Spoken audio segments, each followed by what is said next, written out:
Herb. Herb is a plant. I mean, herbs are good for everything.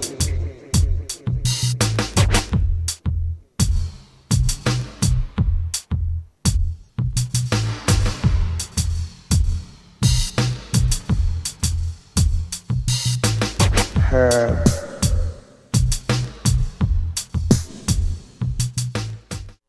Welcome to Eugene Cannabis TV. You got DanK here, your host, and we talk about cannabis issues and locally, statewide, and all over the world, but especially locally.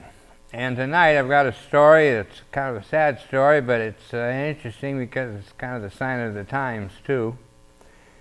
This is about James Bowman. I've known James Bowman not real well, but known him over the years as a grower in Southern Oregon. And he's very outspoken. But anyway, this article came out in the Mail Tribune, July 16th, 2017. That's the Medford Mail Tribune. From high hopes to near death, a pot grower's story. On a frosty night in December, James Bowman was alive and overcome with exhaustion. The cannabis grower had worked hard all day processing plants at his Blue Sky Gardens near Weimar, lacking the money to keep his crew on hand to provide security through the night.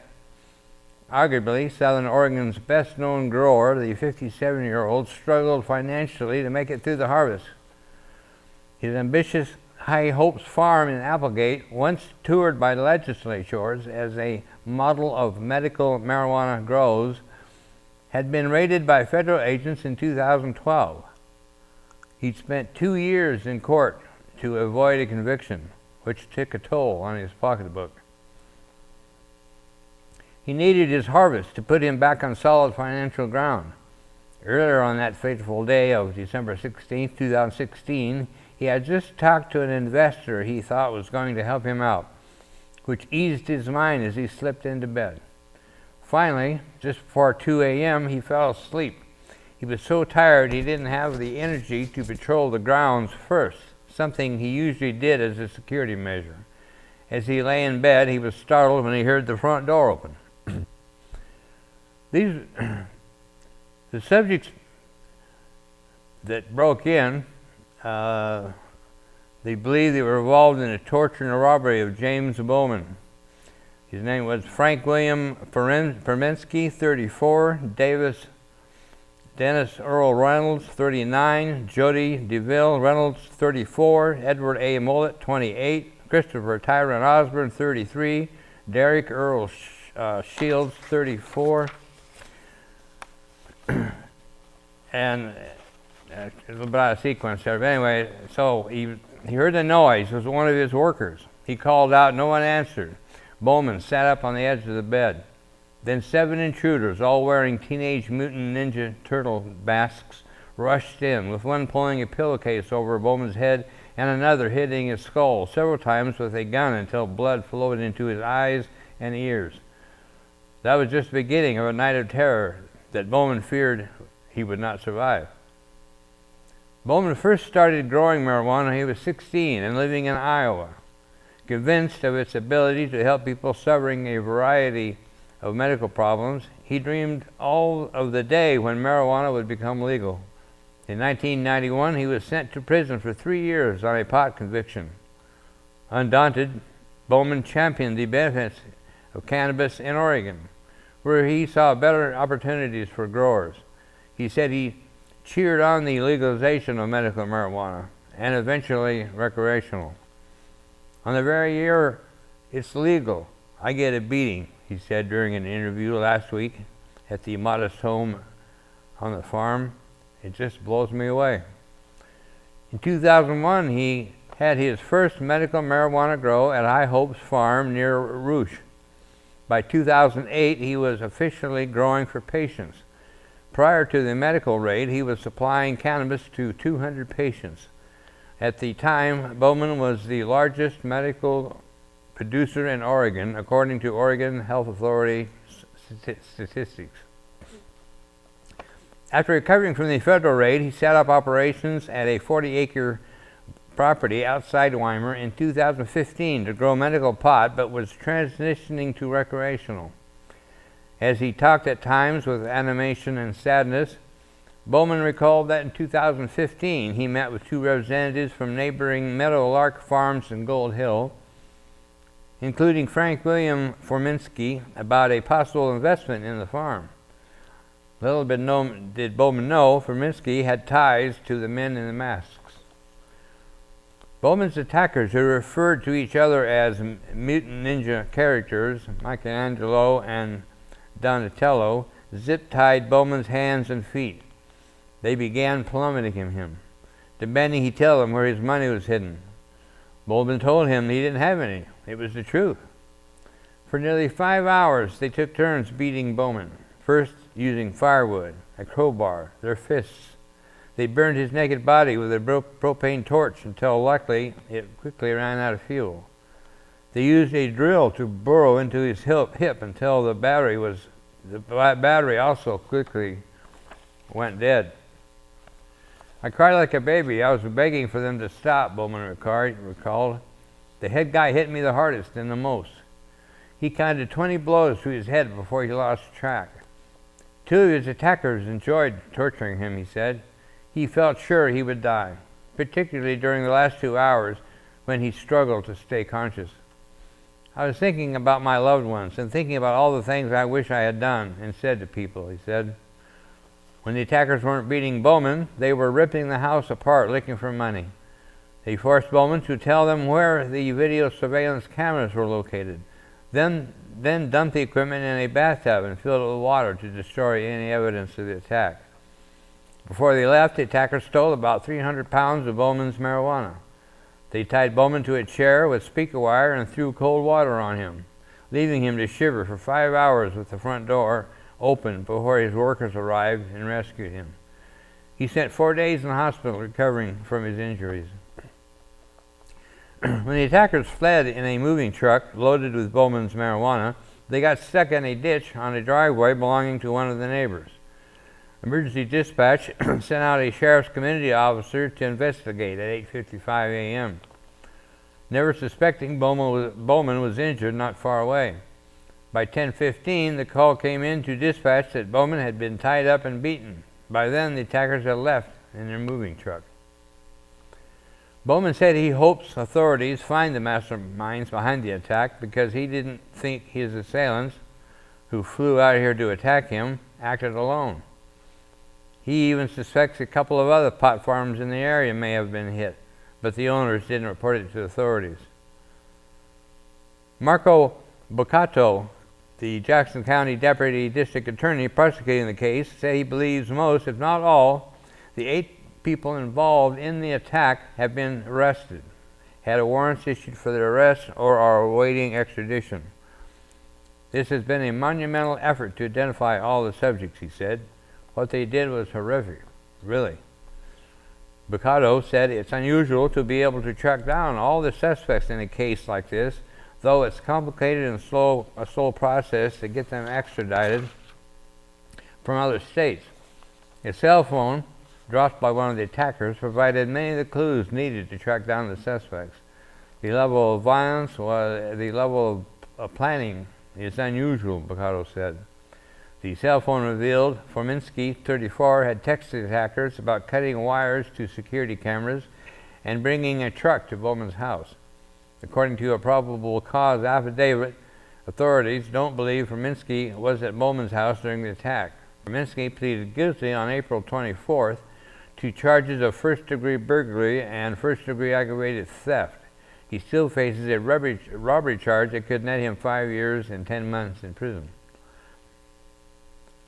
Struggling with ongoing pain and post-traumatic stress from the attack, Bowman has a new worry. He needs an investor to help him make a balloon payment on his farm. The growing season has begun, and Bowman has no plants in the ground and little money. Last year he grew 2,000 pounds of pot. The bulk of it was sold for 200 to 300 pounds, though the same marijuana was priced at $300 an ounce at local stores. Bowman believes the recreational marijuana industry is so over-regulated that it encourages out-of-state investors with the money and the means to establish commercial grows, edging out small farmers struggling to finance growing, harvesting, and testing before revenue starts coming in from sales. He said the growers' ability to get top dollar for the product is getting squeezed by wholesalers and investors. Since Oregon produces a glut of marijuana, Bowman said he thinks states that have legalized pot should allow state-to-state exchanges of product, which could be a boon to local growers. In particular, he cites Nevada, which has been scrambling to meet demands for cannabis. Video cameras and other regulations, including excessive testing protocols, are burdensome for growers and don't do much to stop excess marijuana from flowing into the black market, Bowman said. At the same time, he said there is no oversight of smaller growers and the potential to sell their harvest illegally. He said testing laboratories continue to be a bottleneck for growers who have to sit on their processed marijuana until the testing is completed. Even the testing results vary from sample to sample, so the results posted for the consumer are questionable, he said. He said the most important test for mold isn't required anymore by the state. Steve Marks, executive director of the Oregon Liquor Control Commission, says his agency recommends a strong staff presence 24 hours a day at grow sites to provide the proper level of security. However, he said it was a touch and go financially for many growers last year when they shifted from medical marijuana to the recreational market. Don't get into it unless you have the wherewithal to make it, he advised them. Mark said he couldn't discuss why Forminski was still working at a licensed marijuana grow, noting the OLCC does monitor individuals who are going through the criminal justice system. But he said it can be frustrating for the OLCC because it can't take any action to suspend a grower's permit until a conviction is made. While he didn't want to comment on Bowman's case specifically, Mark said that kind of home invasion and level of violence had been rare throughout the state. However, earlier this month at an Applegate cannabis farm, one worker allegedly stabbed another worker multiple times. Mark says there has been a lot of contention in the industry about how much marijuana is making its way into the black market. As to surveillance equipment, Mark says it has helped his agency in enforcement actions against the growers. It's taking the case for us around a lot of violations we have. Right now, the OLCC has looked at almost 200 cases with compliance issues statewide, but has narrowed it down to about 40 who haven't accounted for their product properly. Many of these cases have been initiated through video records or by informants. James Bowman, owner of Dirty Arm Farm and part of a new wave of upscale growers, said Bowman's torture reverberated through the grower community. I feel for him and the trauma that he went through. And James Bowman's final comment was, I've gone from high hopes to the death of a dream. He said, I would say at this point, and knowing what I know now, that I'd prefer it was illegal. It's very bittersweet to the end. So that's the story of James Bowman, and we wish him the best of luck and hope that he's got to find that financier to keep him above ground and he can even make it, because he's had a lot of setbacks, and yeah, it's just a sad story. So even though it's like kind of the irony of it, we still have legalization. We have legalization now, but we still have massive problems. So anyway, if you stick around for the second half, we're going to take a break here, and I'll be right back. So we'll see you then.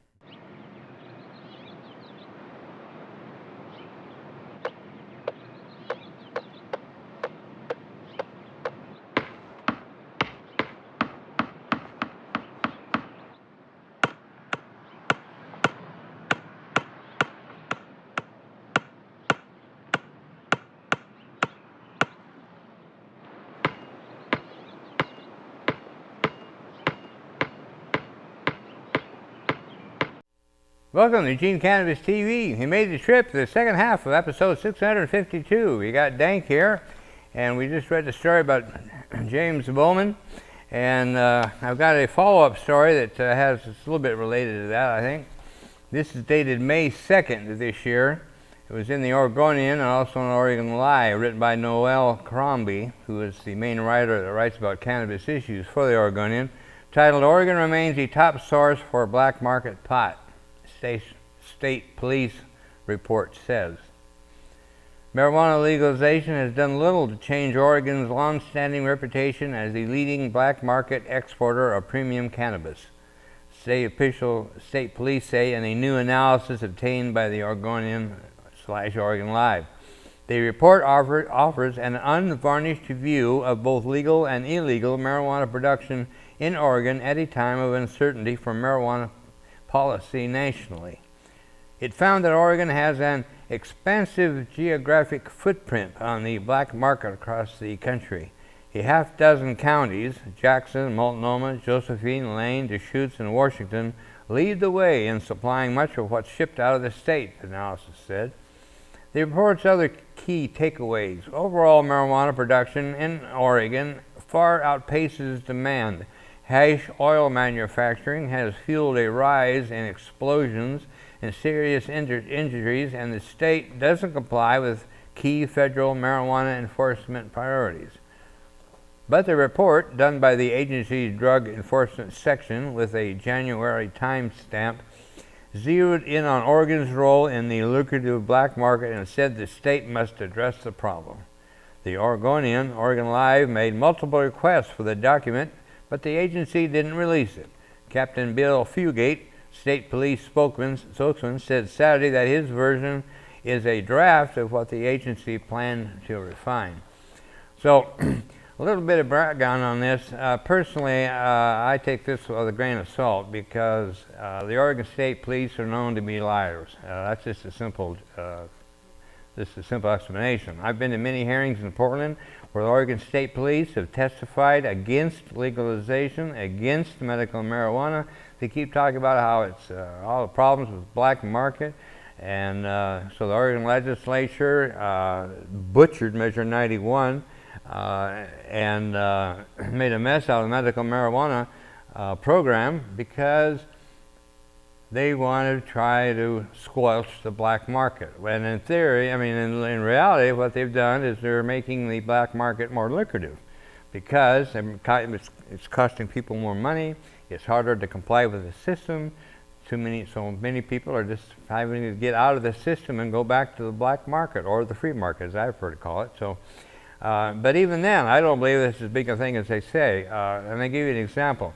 They did a PowerPoint at one presentation when we were working on actually Measure 74 is the shirt that I'm wearing. We were working on the dispensary initiative, trying to get dispensaries legalized. The Oregon State Police in their PowerPoint were talking about all the abuse of cannabis in Oregon, and one of the images they showed talking about the abuse of the plant, well, it was a plant that two narcotic officers were standing by, and the plant was towering over them, and that picture was to show the abuse of the system. In other words, the size, that was abuse according to them. And the irony of it is that particular plant was taken at James Bowman's garden, the story that I just read you. And he didn't even know that they used that picture in that context. And he was furious because that was a legal plant. So how could you talk about it being abused? So it's typical of their lies. Another one they did was they had a picture of about a six-year-old kid crouched down looking at a pot plant in a grow room, you know. So, oh my gosh, there's a pot plant and the kids there too, you know. So anyway, Oregon State Police are known liars. That's a stone fact. I've seen it over the years, and it's job preservation. If pot were legal, they'd have to fight real crime. So let's go right after the pot smokers, you know. So anyway, that's the story there. And also, I've been wanting to talk about the DRE, which I'll be doing more of later shows, but I wanted to get started today, and we'll start with this article. It was dated April 29th of 2014, written by Ian K. Colgren, called "How Oregon Cops Know If You're Stoned Behind the Wheel." With Oregonians set to decide November 4th whether to legalize recreational marijuana, the Oregonian is examining how authorities deal with stoned drivers. We talked by phone with Oregon State Police Sergeant Michael Iway, the state coordinator for Oregon's Drug Recognition Expert Program. His answers are paraphrased unless they're in direct quotes. The question: What is the Drug Recognition Expert Program? Answer: Drug Recognition Expert, or DRE officers, are an elite group of police officers specially trained to catch high and drunk drivers. Almost every state, including Colorado and Washington, has a DRE squad. It's a national program headed by the International Association of Chiefs of Police. How many DREs are there in Oregon? Oregon has about 200 DREs in about 70 state, county, and local police agencies. Generally, departments try to have at least one on their force. Why doesn't every officer get DRE training? The initial training class takes about 3 weeks, during which officers learn all about the human body from doctors, toxicologists, and program alumni. It's almost like a mini medical school. Only smart kids make the cut. Not everyone gets through, Iway said. They say it's one of the hardest classes they've ever taken in their lives. At the end, officers must pass a written final and identify 12 people who are intoxicated. If there's no breathalyzer for marijuana, how do officers catch high drivers? Answer: It's a long process that involves multiple steps. An officer pulls over a car for a traffic violation. Speeding, swerving, or broken taillights are common ones, or a suspicion of a crime. The special process begins when the officer comes in contact with the driver. Some symptoms are obvious: bloodshot eyes, candy bar wrappers, and what Iway calls the typical Beavis and Butthead laugh. Other signs are more subtle. For example, slightly protruding veins on the person's neck. If an officer has reason to suspect the person is under the influence, he or she will ask the person to undergo a field sobriety test, balancing on a line, walking with one foot in front of the other, pivoting, balancing on one leg, and touching one finger to the nose. If the person fails, or the person has enough evidence, or the officer has enough evidence to suspect the person is impaired, the person will be arrested and taken to jail or a police station. That's where the DRE officer comes in. Drug recognition experts use a 12-step test that includes questioning and physical tests. One of the most telling, Iway said, is the pupil test. Officers put the suspect in a dark room and turn on the lights. If the person's pupils don't shrink, drug use is likely. If testing indicates a person is high, the officer questions the person and tries to get him or her to crack. Some do, some don't. From here, officers have to make a call about whether to keep the person in custody.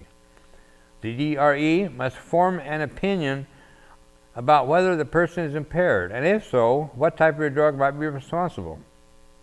The case is forwarded to the prosecutor's office, which decides whether to press charges.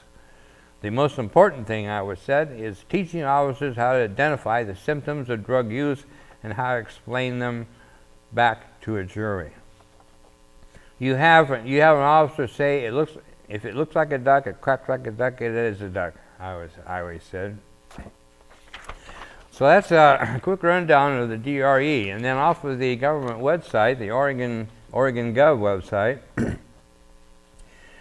the Oregon Drug Evaluation and Classification Program, DECP. The Oregon Drug Evaluation and Classification System is managed and coordinated by the Oregon State Police and has been since the inception of the program in 1995. Sergeant Evan Sether is Oregon's DEC Program State Coordinator. Excuse me. The DEC program trains police officers to recognize impairment in drivers under the influence of drugs other than or in addition to alcohol. Oregon is one of 50 states, including the District of Columbia, participating in the program. The DEC is under the national guidance and direction of the International Association of Chiefs of Police. We read that in the last story. The mission of the Oregon DEC program is to reduce the number of drug and alcohol-related crashes and incidents by improving law enforcement detection skills and in identifying persons under the influence of drugs, alcohol, and other psychoactive substances. So we had Brian, the attorney, local attorney Brian Michaels, on our show a number of years ago and discussing this DRE thing, and it's very, very common for them to use the DRE, and it's a clear violation of person's rights, and they will definitely roll over you just as they will any other time. So you have to be educated, and it's just like a stop. If a policeman wants to search your vehicle, you say no. You always just say no. They can be intimidating, they might try to scare you, they might succeed in scaring you, but never submit to a search. They may search you anyway. But if you never submit to a search and they find something, then the lawyer has something to work with. And this is what Brian told us. If you submit to the test, he's got nothing to work with and can't help you. So you never submit to a test. And it's the same thing with the DRE. They will ask you if you will submit to the DRE evaluation. That's where you say, no, I don't submit to that. There's no reason for that. At that point, this is what Brian told us, was say no to DRE, say yes to P. So if you, for instance, if they tell you you have to pee, then to refuse doing that is like refusing a sobriety test. So they can force you to do that, but at the same time, you refuse to do that. And then the lawyer has something to work with. But the main thing is, I guess, prevention. Just drive careful, be alert, don't do stupid stuff, and be cool. You know, that's the whole thing. Just be cool. Even though cannabis use is legal, the law enforcement is still looking for people that are impaired, and so be careful and be aware and be safe. So anyway. Real quick shout for the party last week. My roast, the roast DanK, was a great party, and I appreciate everyone that made it, and I feel bad for the ones that missed it. So I think we ought to do this every year. So maybe every year we can have a roast DanK party and have a good time. So anyway, we'll be back next week, so hope to see you here. I expect to be.